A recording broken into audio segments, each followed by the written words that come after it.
안녕하세요. 미스터 복 웃음보기 이정복입니다. 오늘은 근육의 A, B, C들을 구축하라. 순서는 없다. 그러나 기준은 있다라는 주제로 한번 이야기를 해 보려 합니다. 항상 A, B, C, D. 우리가 법을 만드는 이유가 뭐예요? 목적을 알고 거기에 대한 정의, 그리고 어디에 적용을 할 거야 되는 적용 범위가 어느 법을 보든지 간에 공통적으로 적용하죠. 그런 것처럼 우리가 근육이라고 하게 되면 근육의 한자를 보게 되면 힘줄 근자에 고기 육자잖아요.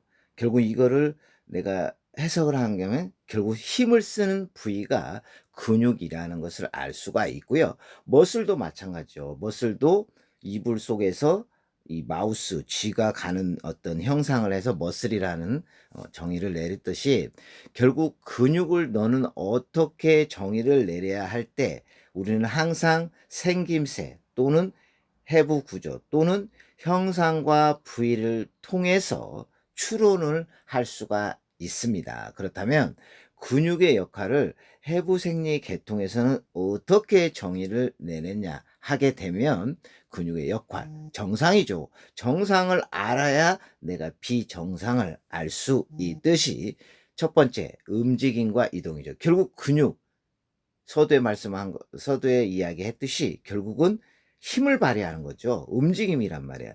움직인다는 건 결국 어떤 의미가 있어요? 움직임의 최종 목적지는 이동하는 거죠. A에서 B로 이동하기 위해서 근육이 필요하다는 거죠.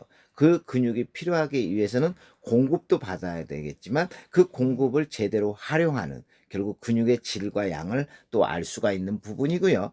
또 우리가 중력에 대항해서 또는 중력에 협응해서 서 있을 수 있고 달릴 수 있고 앉을 수 있는 이것도 결국은 자세 유지와 안정성하고 관계 있고요. 또 근육은 내가 가만히 있을 때 추위하고 관계돼서 덜덜덜 떨어서 열을 생산할 수 있는 것까지 우리가 좀 알아두면 이게 근육의 역할이라고 할 수가 있고요. 또 근육의 역할을 보게 되면 우리가 이제 음식물을 이제 섭취하게 되면 결국 음식물의 섭취 목적은 또 에너지를 만드는 거고 그 에너지는 내가 생명 유지와 활동에 필요한 것이고요.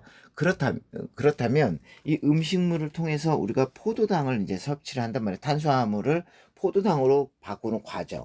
근데 이 포도당을 다른 말로 하면 글루코스를 혈관 내에 저장할 수가 없어요. 그 저장할 수 없는데 그것을 저장 형태로 글루코겐으로 바꿀 수 있는 게 그, 음, 근육과 결국 간으로 또 이제 저장을 한단 말이에요. 그래서 우리가 필요시에 다시 글루코스, 포도당이 결국 열이잖아요. 에너지원이기 때문에 항상성, 우리가 항상성의 4대 지표하면 혈당, 혈압, 체온, 체내 수분에서 이 항상성의 조절 역할을 한다. 결국 항상성 하게 되면 우리는 두 가지 계통을 생각하죠.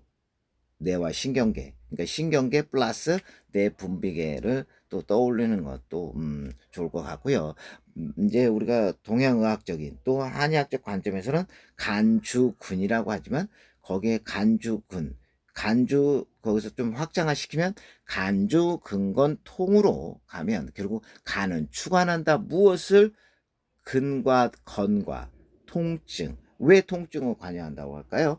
결국 통증은 피가 적정량의 피가 가지 않는다는 거예요. 어디에?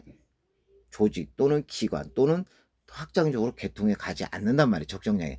그러나 처음에는 적정량이 가지 않아도 그 전에 피가 있기 때문에 어느 정도는 자기 역할을 하다가 그게 쌓이다 보면 이제 불편함, 저림 또는 근육질 살이 빠지는 걸로 하고 그게 일정 기간 지나면 통증으로 발휘할 수 있다는 말씀을 드려요. 결국은 이거를 근육은 결국은 처음에 내가 예를 들어서 고객이 정상을 알게 되면 움직임과 이동성이면 어깨에 아니면 저는 뭘 팔을 들어서 손을 물건을 잡을 수가 없어요 라고 되면 근육의 역할에서 벗어난 거잖아요. 비정상이잖아요.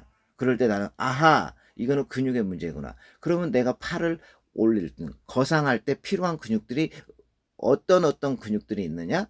거기서 이제 감별 진단이 되는 거죠. 그렇다면 그 근육의 임상 특징을 달달달 알고 있어야지만이 거기서 감별 진단은 될 수 있다는 말씀을 드려요. 그래서 A라는 게 정확히 기준이 잡혀진다면 BCD는 오징어 엮이듯이 쭉쭉쭉 연결되고 영향을 끼치고 연동되는 말씀을 드리면서 오늘의 근육의 ABCD를 구축하라는 제목으로 한번 영상을 찍어봤습니다. 고맙습니다. 사랑합니다. 덕분입니다.